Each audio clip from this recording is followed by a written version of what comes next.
Les éco-délégués du Collège Les Oliviers de Nîmes se sont réunis ce jour pour parler du réchauffement climatique. Bonjour, aujourd'hui nous allons travailler sur le réchauffement climatique. Je vais vous expliquer en particulier qu'est-ce que l'effet de serre. L'effet de serre est un phénomène naturel qui fonctionne un peu comme une vitre de voiture. Mais ce sont les couches de gaz composant l'atmosphère qui jouent le rôle des vitres. Lorsque les rayons du soleil arrivent dans l'atmosphère, une partie est renvoyée dans l'espace et l'autre traverse l'atmosphère et vient réchauffer la Terre. L'amplification des activités humaines dans le monde augmente la quantité de gaz à effet de serre dans des proportions diverses. Et même l'épée de vache rejette du méthane, un gaz à effet de serre.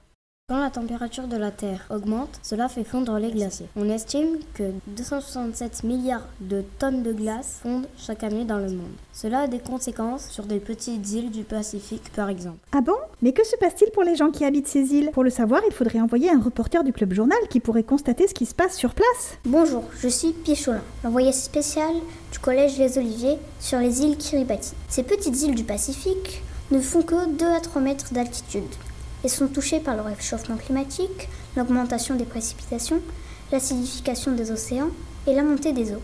Je voudrais vérifier tout cela auprès des habitants. Bonjour Ishta Bigla, vous étudiez ici la montée des eaux depuis quelques années. Où en sont vos recherches? Bonjour.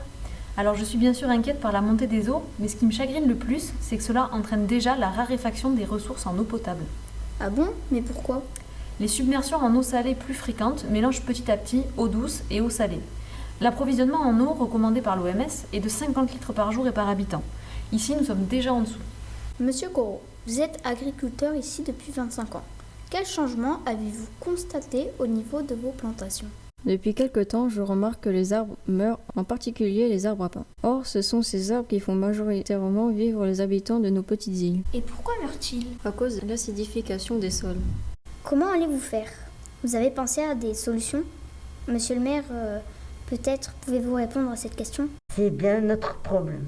Nous ne sommes pas uniquement confrontés à la montée des eaux, mais aussi à un manque croissant d'eau potable et de ressources agricoles. Nous serons certainement obligés un jour de quitter nos îles. C'est pour cette raison que les îles Kiribati ont déjà passé un accord avec la Nouvelle-Zélande et l'Australie pour y être accueillis. Et que faites-vous pour préparer vos concitoyens à ce grand départ? Nous leur faisons apprendre l'anglais et des métiers qu'ils pourront exercer dans ces nouveaux pays.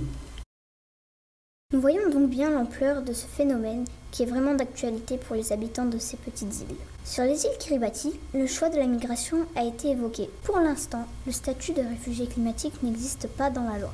C'est pour cette raison que les habitants des îles Kiribati préfèrent qu'on les appelle des migrants climatiques.